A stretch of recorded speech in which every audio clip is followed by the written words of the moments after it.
मसीह खुदावन में आज सुबह आप सब पर सलामती हो। मैं पास्टर सुहेल जॉन एक बार फिर मॉर्निंग डिवोशन के साथ आप सबकी खिदमत में हाजिर हूँ। हम सीख रहे हैं मसीही नौजवान का किरदार।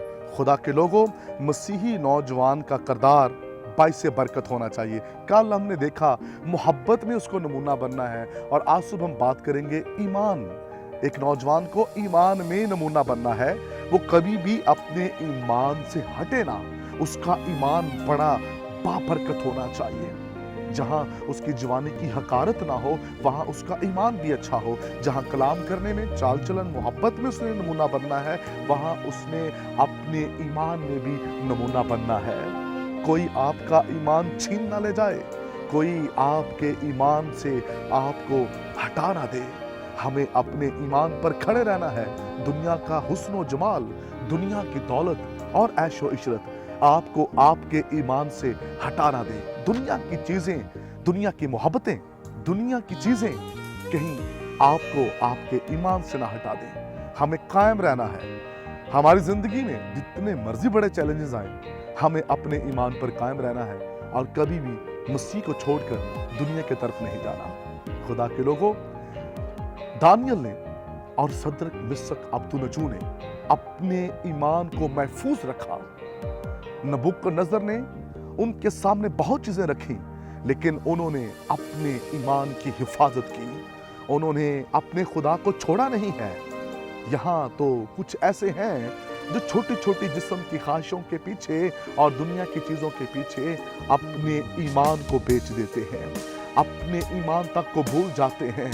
खुदा के लोगों, कभी अपने ईमान से पीछे ना हटें। नौजवान को नौजवान रहना चाहिए और नौजवान नजर आना चाहिए। खुदा के लोगों, नौजवान का ईमान रग हो, नौजवान का ईमान बाबरकत हो, क्योंकि हम ईमान से रूहें जीतने वाले, हम ईमान से लोगों को बचाने वाले हैं।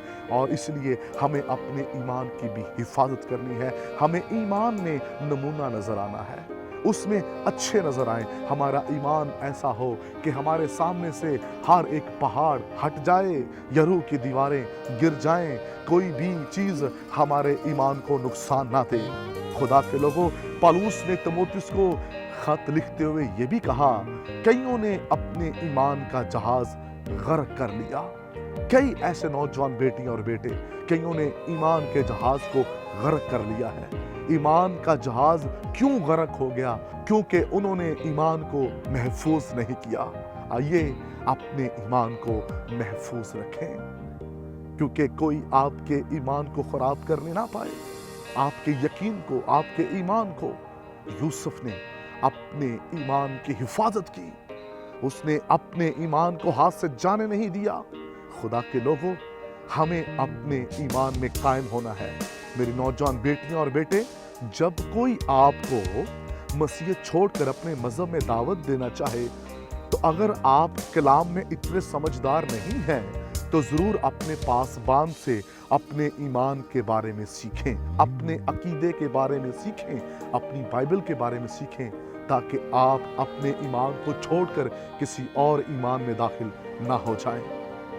नौजवान बेटियों और बेटों से आसुब नसीहत के तौर पर कहना चाहता हूँ, मसीही ईमान में रहेंगे तो खुदा की बरकतों को देखेंगे। किसी और में जाएंगे तो दुख देखेंगे, आप मुसीबत देखेंगे, और रोने के अलावा आपकी जिंदगी में कुछ नहीं होगा। दुनिया में वाहिद मसीही ईमान है जिसमें सुकून है। दुनिया में मसीही ईमान है जिसमें फतह है। दुनिया में मसीही ईमान है जिस पर भरोसा है और जिसमें मौजज़े हैं, जिसमें फजल है। आइए इस ईमान में मजबूत हो जाएं और दूसरे ईमान से बचने की कोशिश कीजिए। खुदा इस कलाम के वसीला से आपको बरकत दे। मेहरबान आसमानी बाप, मेरी दुआ है नौजवान बेटियां और बेटे अपने ईमान, अपने मजहब में कायम हो और आपके नाम को इज्जत और जलाल मिले। यीशु नाम।